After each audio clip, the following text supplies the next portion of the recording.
A+2 സ്വാഗതം. Barber shop നവീകരിക്കുന്നതിന് വേണ്ടിയുള്ള ഒരു ധനസഹായ പദ്ധതിയാണ് ഇന്നത്തെ A+2 വിഷയം. എല്ലാ മേഖലകളിലുള്ളവർക്കും ലഭിക്കുന്ന ധനസഹായ പദ്ധതികൾ ഞങ്ങൾ ഈ ചാനലിലൂടെ വിവിധ എപ്പിസോഡുകളായി അവതരിപ്പിക്കുന്നുണ്ട്. ബാർബർ ഷാപ്പ് നടത്തുന്നവർക്ക് 25,000 രൂപയുടെ ഗ്രാൻറ്റ് കിട്ടും, തിരിച്ചടയ്ക്കണ്ട. ഇത് നവീകരിക്കുന്നതിനുള്ള ഒരു പദ്ധതിയാണ്.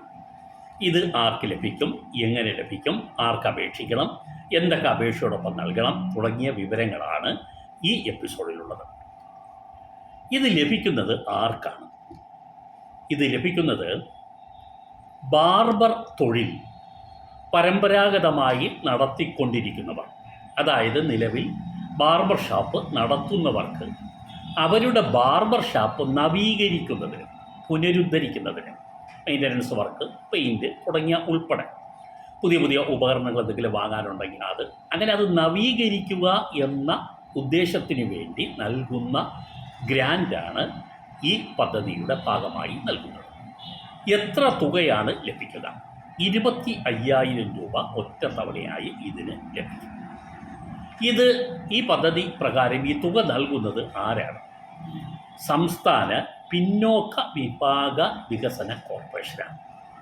പിന്നോക്ക വിഭാഗ വികസന കോർപ്പറേഷൻ എന്ന് പറഞ്ഞാൽ മറ്റ് പിന്നോക്ക വിഭാഗം, അതർ ബാക്ക്വേർഡ് കമ്മ്യൂണിറ്റിയിൽപ്പെട്ട ആ സമുദായത്തിൽപ്പെട്ട മറ്റ് പിന്നോക്ക സമുദായത്തിൽപ്പെട്ട ബാർബർമാർക്കാണ് ഈ തുക ലഭിക്കുക. വ്യക്തമായി കാണുമെന്ന് ഞാൻ കരുതുന്നു. സംസ്ഥാന പിന്നോക്ക വിഭാഗ വികസന കോർപ്പറേഷനാണ് നൽകുന്നത്. മറ്റ് പിന്നോക്ക വിഭാഗത്തിൽ OBC കാറ്റഗറിയിൽ വരുന്നവർക്കാണ് ഈ തുക നൽകുന്നത്. ഇതിന് അപേക്ഷിക്കുന്നതിന് വരുമാന പരിധിയുണ്ടോ? അതായത് അപേക്ഷകൻ്റെ വാർഷിക വരുമാന പരിധി എത്രയാണ്? 1,00,000 രൂപയിൽ കവിയാൻ പാടില്ല. 1,00,000 രൂപ വരെ വാർഷിക വരുമാനം ലഭിക്കുന്ന ഒരാളിന് ഇതിന് അപേക്ഷിക്കാം. ഇത് നമ്മുടെ സംസ്ഥാനത്തിലെ എല്ലാ പ്രദേശത്തുള്ളവർക്കും അപേക്ഷിക്കാമോ എന്നൊരു സംശയം ഉണ്ടാകാം. ഇല്ല, ഗ്രാമപ്രദേശത്ത്, അതായത് പഞ്ചായത്ത് പ്രദേശത്ത് ഈ കട നടത്തുന്നവർക്കാണ് ഇതിനുള്ള ധനസഹായം ലഭിക്കുക. താമസിക്കുന്നവരെന്നുള്ള അർത്ഥമെടുക്കരുത്, മറിച്ച് അവിടെ കട നടത്തുന്നവർ, പഞ്ചായത്ത് പ്രദേശത്ത് കട നടത്തുന്നവർക്ക്, ബാർബർ ഷോപ്പ് നടത്തുന്നവർക്ക് മാത്രമാണ് ഈ ഗ്രാൻറ്റ് ലഭിക്കുക. ഇതിനുള്ള അപേക്ഷ എവിടെ കിട്ടും? ഇതിനുള്ള അപേക്ഷ തദ്ദേശ സ്വയംഭരണ സ്ഥാപനം, അതായത് നിങ്ങളുടെ പഞ്ചായത്തിൽ ഇതിനുള്ള അപേക്ഷ കിട്ടും. അല്ലെങ്കിൽ ഒരു വെബ്സൈറ്റിൽ നിന്നും ഡൗൺലോഡ് ചെയ്തെടുക്കാം. www.bcdd.kerala.gov.in ബാക്ക്വേർഡ് ഡെവലപ്മെൻറ്റ് കോർപ്പറേഷൻ്റെ വെബ്സൈറ്റാണ്. ഈ വെബ്സൈറ്റ് ഡിസ്ക്രിപ്ഷനിൽ കൊടുക്കുന്നുണ്ട്. ഈ വെബ്സൈറ്റിൽ നിന്നും നിങ്ങൾക്ക് അപേക്ഷാ ഫോറം ഡൗൺലോഡ് ചെയ്ത് എടുക്കാം.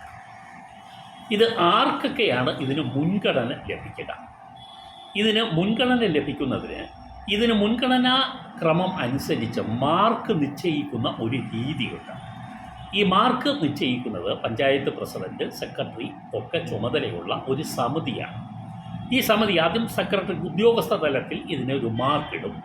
ഈ മാർക്ക് പിന്നീട് പഞ്ചായത്തിലെ തന്നെ സാമൂഹ്യ വികസനവുമായി ബന്ധപ്പെട്ട സബ് കമ്മിറ്റിയുണ്ട്, സ്റ്റാൻഡിംഗ് കമ്മിറ്റി. ആ സ്റ്റാൻഡിംഗ് കമ്മിറ്റിയിൽ വച്ച് അവരുടെ തീരുമാനത്തോടെ പഞ്ചായത്ത് കൗൺസിലും പാസ്സാക്കിയിട്ടാണ് ഇത് സംസ്ഥാന പിന്നോക്ക വിഭാഗ വികസന കോർപ്പറേഷൻ മേഖലാ ഓഫീസുകളിലേക്ക് അയച്ചു കൊടുക്കുന്നത്.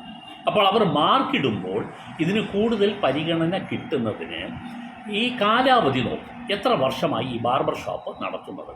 10 മുതൽ 15 വർഷം വരെ ആണെങ്കിൽ അതിന് കൂടുതൽ പരിഗണന. 16 മുതൽ 20 വർഷം വരെ ബാർബർ ഷോപ്പ് നടത്തുകയാണെങ്കിൽ അതിനേക്കാളും കൂടുതൽ പരിഗണന.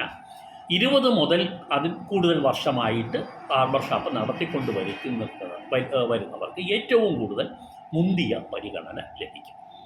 അതുകൂടാതെ 2 പെൺകുട്ടികളോ അതിൽ കൂടുതൽ പെൺകുട്ടികളോ ഉള്ള കുടുംബത്തിൽപ്പെട്ട ആളാണ് ഈ അപേക്ഷകൻ, അതായത് ബാർബർ ഷോപ്പ് നടത്തുന്ന ആളാണെങ്കിൽ അതിനും പരിഗണന കൂടുതലാണ്.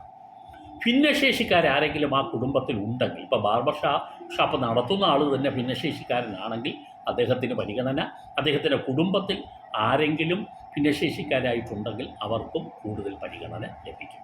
ഇതാണ് പരിഗണനാക്രമത്തിൽ മുൻഗണന നിശ്ചയിച്ച് മാർക്കിടുന്ന രീതി. അപേക്ഷയോടൊപ്പം എന്തെല്ലാം രേഖകൾ ഹാജരാക്കണം? ഒന്ന്, ഈ അപേക്ഷകൻ്റെ ബാർബർ ഷോപ്പ് നടത്തുന്ന ആളിൻ്റെ പാസ്പോർട്ട് സൈസ് ഫോട്ടോ, അദ്ദേഹത്തിൻ്റെ ഷോപ്പ് ഇരിക്കുന്നതായി കാണിച്ചുകൊണ്ടുള്ള ഒരു photo, Aadhaar card, ration card, ജാതി തെളിയിക്കുന്ന സർട്ടിഫിക്കറ്റ്, അതായത് OBC വിഭാഗത്തിൽപ്പെടുന്നു എന്ന് തെളിയിക്കുന്ന സർട്ടിഫിക്കറ്റ്, ഇൻകം സർട്ടിഫിക്കറ്റ്, അതുപോലെ തന്നെ ബാങ്കിൻ്റെ പാസ്ബുക്കിൻ്റെ പകർപ്പ്, പിന്നെ LSTDയിലെ പ്രസിഡൻ്റ്, അതായത് പഞ്ചായത്ത് പ്രസിഡൻറ്റിൻ്റെയോ സെക്രട്ടറിയുടെയോ ഒരു സാക്ഷ്യപത്രം. ആ സാക്ഷ്യപത്രം എന്ന് പറഞ്ഞാൽ ബാർബർ ഷോപ്പ് ഇത്ര വർഷമായി നടത്തിക്കൊണ്ടിരിക്കുന്ന ആളാണ് എന്ന് കാണിക്കുന്ന ഒരു പരിചയ സർട്ടിഫിക്കറ്റ് കൂടി അപേക്ഷയോടൊപ്പം വേണം. ഇനി കട ഉടമ വേറെ ഒരാളാണെങ്കിൽ വാടക ചീട്ട് ഹാജരാക്കണം. കട ഉടമ എന്ന് പറഞ്ഞാൽ കടയുടെ ഉടമസ്ഥൻ, വാടകയ്ക്കാണ് താമസിക്കുന്നതെങ്കിൽ വാടക കരാറ് നിങ്ങൾ ഹാജരാക്കിയാൽ മതിയാകും. ഇനി കട സ്വന്തമാണെങ്കിൽ അതിൻ്റെ ഉടമസ്ഥാവകാശ സർട്ടിഫിക്കറ്റ് കൂടി ഹാജരാക്കണം. അതുപോലെ ഈ ബാർബർ ഷോപ്പിന് ഈ പഞ്ചായത്തിൽ നിന്ന് കിട്ടിയ ലൈസൻസ് ഉണ്ട്, ആ ലൈസൻസ് ഹാജരാക്കണം. പ്രളയം ബാധിച്ച മേഖലയിൽപ്പെട്ട സ്ഥലത്താണ് ഈ ബാർബർ ഷോപ്പ് ഇപ്പോൾ സ്ഥാപിച്ചിരിക്കുന്നതെങ്കിൽ, മുൻകാല പ്രളയം ബാധിച്ച സ്ഥലത്താണെങ്കിൽ അതിന് പ്രത്യേക ആനുകൂല്യങ്ങളുണ്ട്. മുൻപ് ആരെങ്കിലും അപേക്ഷിച്ചിട്ടുണ്ട്, ഇത് കിട്ടിയിട്ടുണ്ട്, അപേക്ഷിച്ചവർക്ക് വീണ്ടും അപേക്ഷിക്കാം. പക്ഷേ ഇത് ലഭിച്ചിട്ടുള്ളവർ വീണ്ടും അപേക്ഷിക്കുന്ന ഇതേ ബാർബർ ഷോപ്പ് നവീകരണത്തിന് മുൻപ് ഗ്രാൻഡ് ലഭിച്ചവർക്ക് വീണ്ടും ലഭിക്കുകയില്ല. അത് കുടുംബത്തിലെ മറ്റാർക്കെങ്കിലും ഇതുപോലെ ഈ ഗ്രാൻഡ് ലഭിച്ചിട്ടുണ്ടെങ്കിൽ, ഇതേ ഗ്രാൻഡ് ലഭിച്ചിട്ടുണ്ടെങ്കിൽ വീണ്ടും അപേക്ഷിക്കേണ്ടതില്ല. ഇതാണ് ബാർബർ ഷോപ്പ് നവീകരണവുമായി ബന്ധപ്പെട്ട പ്രധാനപ്പെട്ട വിവരങ്ങൾ. അപേക്ഷാ ഫോറം ഞാൻ പറഞ്ഞ സൈറ്റിൽ നിന്ന് കിട്ടും, ഇല്ലെങ്കിൽ പഞ്ചായത്ത് ഓഫീസിൽ പോയാൽ നിങ്ങൾക്ക് അവിടെ നിന്ന് ഇത് കിട്ടും. പ്രത്യേകിച്ചൊരു കാര്യം നിങ്ങൾ ഓർക്കാനുള്ളത്, ഇതിനു വേണ്ടി പ്രത്യേക അപേക്ഷ ക്ഷണിക്കുന്ന സമയത്താണ് നിങ്ങളിത് കൊടുക്കാനുള്ളത്. അത് എപ്പോൾ ക്ഷണിക്കും എന്നുള്ളത് ഞാൻ പറഞ്ഞ സംസ്ഥാന പിന്നോക്ക വിഭാഗ വികസന കോർപ്പറേഷൻ മേഖലാ ഓഫീസുകൾ കോഴിക്കോടുണ്ട്, എറണാകുളത്തുണ്ട്, തിരുവനന്തപുരത്ത് പ്രധാന ഓഫീസുണ്ട്. കൂടാതെ തദ്ദേശ സ്വയംഭരണ സ്ഥാപനത്തിൽ, അതായത് പഞ്ചായത്ത് പ്രദേശത്ത് പഞ്ചായത്ത് ഓഫീസിൽ നിങ്ങൾ പോയി അന്വേഷിച്ചാലും ഇത് എന്നാണ് ഇതിന് അപേക്ഷ ക്ഷണിക്കുക എന്ന് അറിയാൻ കഴിയും. ഇതിന് അപേക്ഷ ക്ഷണിക്കുന്നതിന് നിർദ്ദേശം കൊടുക്കുന്നത് പിന്നോക്ക വിഭാഗ വികസന കോർപ്പറേഷനാണെന്ന് പ്രത്യേകിച്ച് ഓർക്കുക. അവർ പഞ്ചായത്തിന് നിർദ്ദേശം കൊടുക്കുന്നതനുസരിച്ചാണ് പഞ്ചായത്ത് ഇതിൻ്റെ ബാക്കി നടപടികൾ സ്വീകരിക്കുക.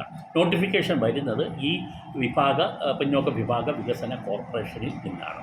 അതുകൊണ്ട് ഈ സൈറ്റ് ഇടയ്ക്ക് പരിശോധിക്കുന്നത് ഉചിതമായിരിക്കുകയും ചെയ്യും. ആ മേഖലാ ഓഫീസുകൾ നേരിട്ട് അന്വേഷിച്ചാൽ ഇനി എപ്പോൾ വിളിക്കും എന്ന് നിങ്ങൾക്ക് അറിയാനും കഴിയും. ഇതാണ് ഇന്നത്തെ എപ്പിസോഡിൽ പ്രധാനമായി നിങ്ങൾ പങ്കുവെക്കുന്നത്. ഇത്തരം ധനസഹായ പദ്ധതികളെ കുറിച്ചിട്ടുള്ള വിവരങ്ങൾ ഞങ്ങൾ പല എപ്പിസോഡുകളായി നിങ്ങൾക്ക് വേണ്ടി അവതരിപ്പിക്കുന്നുണ്ട്. കഴിഞ്ഞ എപ്പിസോഡുകളിലൊക്കെ അവതരിപ്പിച്ചിരുന്നു, തുടർന്നും നിങ്ങൾക്കത് ചെയ്യാം. സബ്സ്ക്രൈബ് ചെയ്യാൻ അപേക്ഷ, ഷെയർ ചെയ്താൽ മറ്റുള്ളവരറിയും, ഇഷ്ടപ്പെട്ടാൽ ലൈക്ക് ചെയ്യുക. നിങ്ങൾക്ക് സംശയങ്ങളുണ്ടെങ്കിൽ നിങ്ങൾ കമൻറ്റ് ചെയ്താൽ മറുപടി ഞങ്ങൾ നൽകുകയും ചെയ്യും. എല്ലാവർക്കും നന്ദി, നമസ്കാരം.